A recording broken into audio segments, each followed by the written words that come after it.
to my preview edition of Omnivista 25. And I'm going to invite you to take part as part of this preview release. So let's start processing. And while that's processing, I can tell you a bit about Omnivista. So it's a browser-based isovist processing tool for architects, researchers, and students. I've made it browser-based, so you can go to the web and you don't have to do any downloading. You just go to this URL and it's available for you to use anytime. The important thing about this is you don't need permission from your local system administrator to actually download the software and actually try it out. It all happens inside the browser, inside the sandbox of the browser. What makes WebMap Omnivista different from WebMap and DepthMap? Well, the data is processed purely on your local machine. And being a web version also means that you also have the latest features and the latest bug fixes. So the idea is that this program will evolve. Most importantly of all, I'm able to use modern browser technology to use multi-core processing.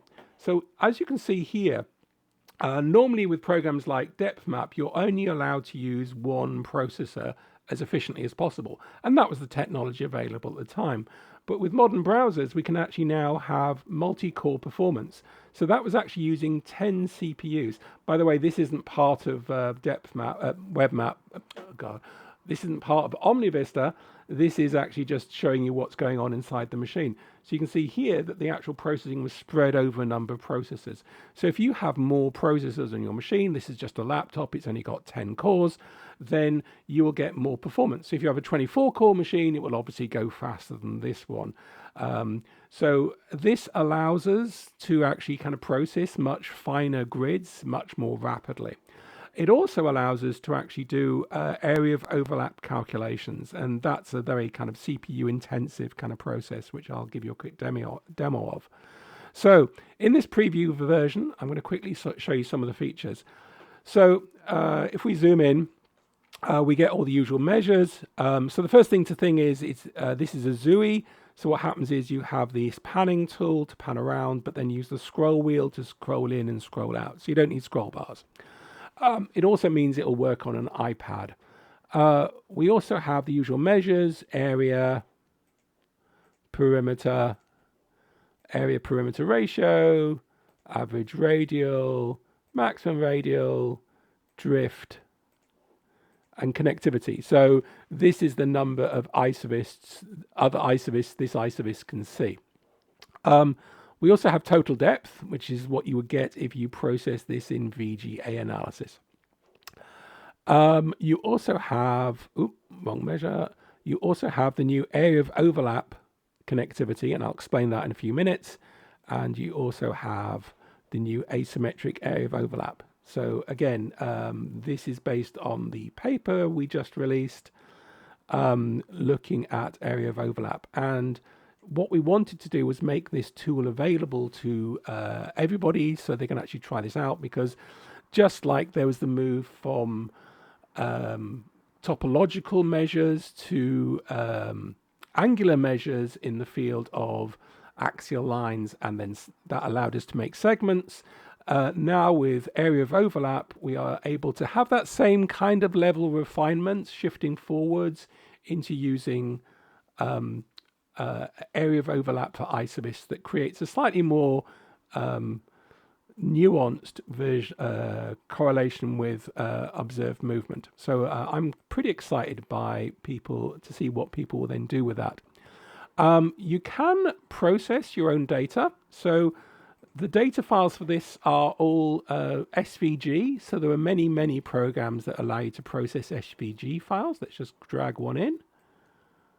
There we go.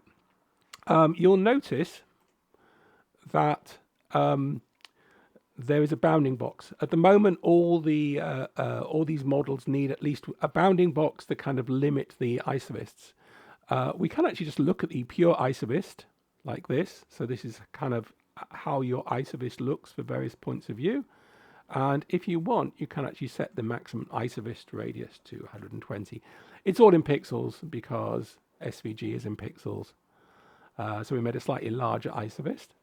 Ignore the writing, that's just development stuff happening at the moment. What we can do with this tool is we can actually, so there's a row of tools here basically. We can actually leave behind trails of isovists, and providing the isovists can see each other, they can form a network. There we go. And again, you can see why this is kind of partly used, so you can actually use it in a teaching situation. You can actually explain all the ideas with it. Once you've done that, you can say process hand-seeded isovists. And it says there's a disconnection there somewhere. Okay, and we can show that by showing view, show connections. There we go. No, it all seems to be connected. Okay, it might have got confused by something. So that's total depth, and this is area of overlap total depth. Okay, there was something wrong there. Let's go back to connectivity and that one. Right, so you can actually either do traditional VGA analysis. Let's just reset that. Let's bring this one back in. And then we can go. So this is VGA, traditional VGA. At the moment, it's only processing just the traditional topological measures. This is not computing the area of overlap one, so it's a bit faster. So you can see, how fast it is because it's hardly even causing a blip on the CPU meters here. There we go. Do feel free to go to this URL. This is very much a work in progress. I'm looking for your input.